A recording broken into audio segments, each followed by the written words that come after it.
To learn the good, the bad, and the reality of the off-grid lifestyle, click subscribe so you don't miss anything.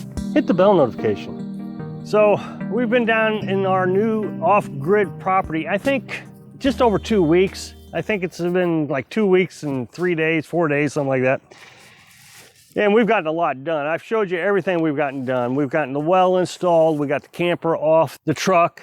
We've got a IBC tank. We got our solar panels hooked up, and we've made a lot of progress. And we did most of that in the first week. And we didn't want to come down here until it dried out and warmed up so we could get those things done. In that week, it got up into the 60s and 70s, and it was dry, and it was perfect. Of course, then the next week, it has cooled way off again, and it's been raining almost nonstop for about a week and a half now. We're supposed to get more rain tonight, and it's supposed to get down in the 20s tonight. So I'm gonna have to drain the hose and the RV pump, get it so it doesn't freeze up.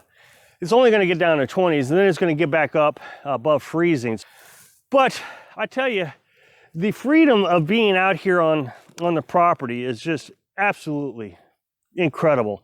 I'm still adjusting to this freedom that I've gotten, which is what this video is about. Here you see a discovery that I made. It's only 1.5 acres. I mean, it's not huge, but this old building has fallen down, and just the history of this place is fascinating. The fence line, there's another building up there that has fallen down. This is down here in the woods. I'll do a little slow circle here, and you can see that this is in the wooded area, and this whole place is surrounded by fence. So the fence just goes right up to that tree line right up there. You wonder, what was this building used for? There's a lot of old jars and cans in here. I mean, you see an old Folgers can right here. The first thing Carolyn and I thought of was maybe goats. It sure is neat to see. Like I said in the past videos, I don't think anybody's really lived here for any length of time for probably 40 years. I saw this and I recognize it, but I couldn't tell you what it is. I just can't even figure out how to Google it. So if anybody knows what that is, let me know. Carolyn thinks it might have been some sort of lock to lock the door, which could be. It's been pretty muddy, so we haven't gotten a lot done in the last week. Muddy and cold and rain. And we're just kind of relaxing right now, trying to figure out what our next step is. Of course, we want to get that trailer up there cleaned off so we can start building our tiny house. We got a section of it done. Now, next week, it looks like it's going to warm up and dry up. So I think within 2 or 3 days, we'll be in a position where we can actually go and get some lumber maybe and start building the floor of our new tiny house. I'm pretty excited about that. This whole pandemic has kind of got us isolated, so I don't know if we'll actually go out and get any materials. We don't want to expose ourselves too much until things start to get better. Which brings me to today's subject about freedom.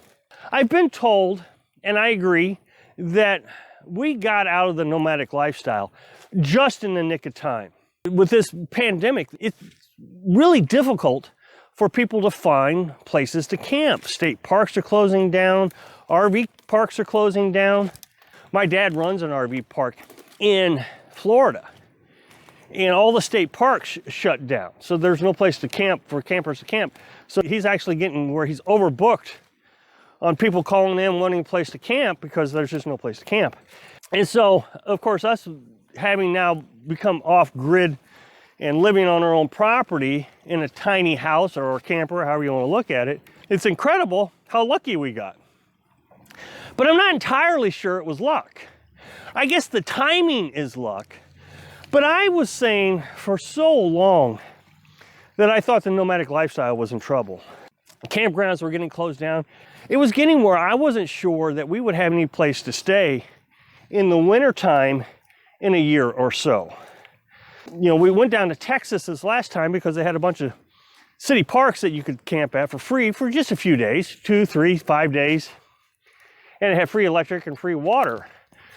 But Florida had pretty much ended any free camping in the national forest. Mississippi had ended, so there wasn't a lot of places to stay anymore in the South. Arizona, I mentioned several times, was closing down different campgrounds. And so now that we're living off-grid, I've been reflecting on things.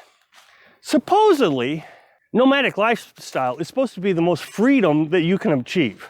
Traveling the country, enjoying the national forests, national parks, and BLMs. I tried to experience that freedom, and I just couldn't. Now, I recognize I've only been living off-grid for 2 weeks. I mean, I get it. I'm still kind of new at this. But being out here in Missouri, down here in the southwest Missouri, I really have this sense of freedom. No one is bothering us. No one. I mean, absolutely no one. Our neighbor stopped by the other day. He didn't even come on the property. He hollered at me, "Hey!" And I walked over. He stayed on his property. I stayed on my property, and we talked. No one has come by and bothered us. Now, he drove up the road the other day, and he stopped, and he says, "You guys doing okay?" And I said, "Yeah, we're doing great." "Okay." And he said, "Talk to you later." And that was it. It's just really nice not having to socialize with everybody that you meet. And somehow the nomadic lifestyle requires that socialization. There's this big push right now to sign a petition so they'll keep the parks open, the state parks open. But what we're asking people to do, we're asking people to come out and clean bathrooms in the national forest, national parks, state parks, whatever, putting their lives at risk of catching a virus so they can have the freedom to do whatever they want to do. And I'm not sure that's acceptable. But being here, it's almost like I got some sort of calming down period. Every time I hear a car drive by and I think, "My goodness, who's that?" You know, I'm still in that mode of, okay, we're in a national forest and somebody's coming in to bother us and being on our door. But that is starting to subside, and I'm getting used to the noises around here. And this is just such a beautiful, perfect solution. What I'm considering the ultimate freedom. Now, one of the things that was so complicated in the nomadic lifestyle was sprawling out a little bit, putting things out so you could use them. Here you see Carolyn's hung some clothesline out. That was hard to do in the national forest if there were people around, because then people started looking at you as trashy. The rangers would give you a little bit more attention trying to figure out what you're doing. And so it was really hard to hang clothes out. I mean, you had to be careful. People didn't consider you trashy. And of course, every night you'd have to put your stuff away, your buckets of water, your generator, you had to put all that away because one, you didn't want them to get stolen, and two, you didn't want everybody to think you're being trashy and just making a home out of your camping spot. And so you were always trying to think of what everybody else was thinking about you, so you didn't get that special attention from the rangers and stuff.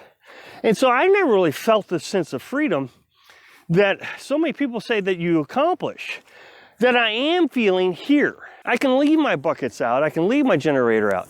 Now, somebody has asked, am I worried about somebody coming down and stealing my generator or my solar panels? What I did was I set up this little buzzer thing. It has a sensor on it, and I've set it out, and I'm not going to show you where I did it, but I've set it out, and so if something breaks that beam, I guess it's a beam, it buzzes in the camper. And then I can look out the window and see what's going on. The first night I set it up, I guess I set it too low. I wasn't thinking about it, wild animals, but raccoons and the foxes were setting it off, tripping it. And now I got it set up higher, and it hasn't went off since. Being able to set up a security system is easier here. But I'm feeling pretty comfortable with the neighbor. He seems like an honest guy. Like I said, next week it's supposed to warm up a little bit, and I'm really excited about it because I want to get back to work on this trailer so we can start building our tiny house. I want to give you something to look at, some progress being made that I haven't really been able to do too much this week. It's just been too sloppy.